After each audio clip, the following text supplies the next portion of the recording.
Good morning, guys. So I want to show you what you're going to be doing today as far as your painting goes.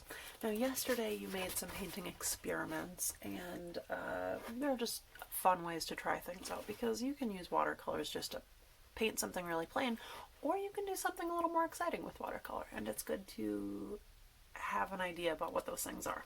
So anyway, today you should have two other pieces of watercolor paper. So what I want you to do is start by creating lines and strips. In the end, you're going to create a paper sculpture. So you'll be cutting this all apart into these tiny little strips, and then we'll assemble them. But we'll talk more about that on Monday and next week. So for now, you're just preparing your paper. So you have these two papers. You could either make strips that are short, like this, or you could turn the paper and make them really long like this. That's up to you. You have two pieces of paper and you need 10 strips. So do it whichever way you want. I've started going this way, and I have a really thin strip. Over here I have some thicker ones, and I just want to do little ones like this. So you have the two pieces of paper, split them up how you'd like, but you're not cutting today. No cutting, just drawing the lines so that you know kind of where to paint. Also, I should say, I don't have a ruler here. I have lots at school, but I forgot to grab them. So if you're in that same boat, all I'm doing is with the paper that I already painted on, I'm using this as a straight edge. So you can kind of watch.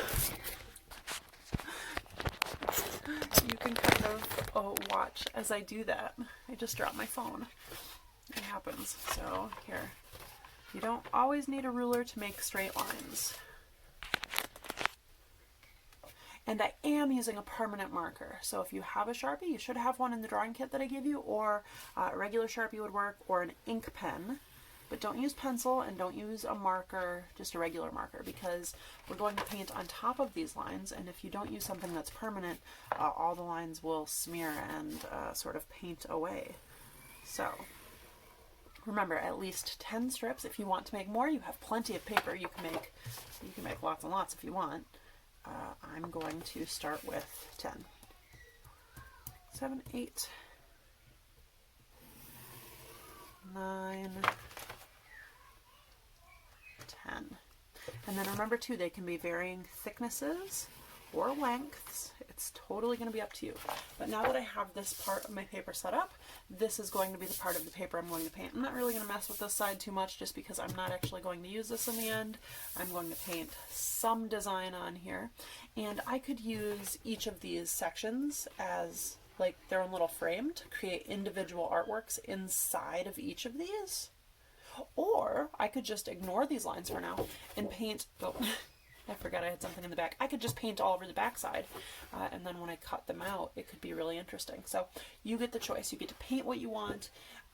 You get to use any methods you want. That's totally up to you, but we will cut them out in the end.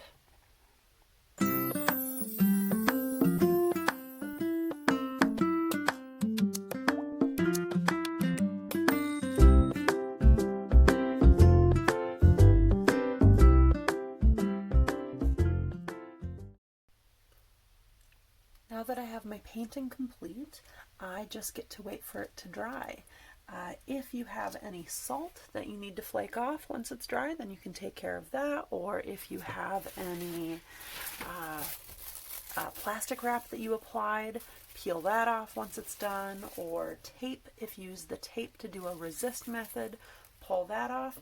But then that's it. For now, just leave it be. As long as you have 10 strips and they're fully painted, then that means they're ready to go for Monday.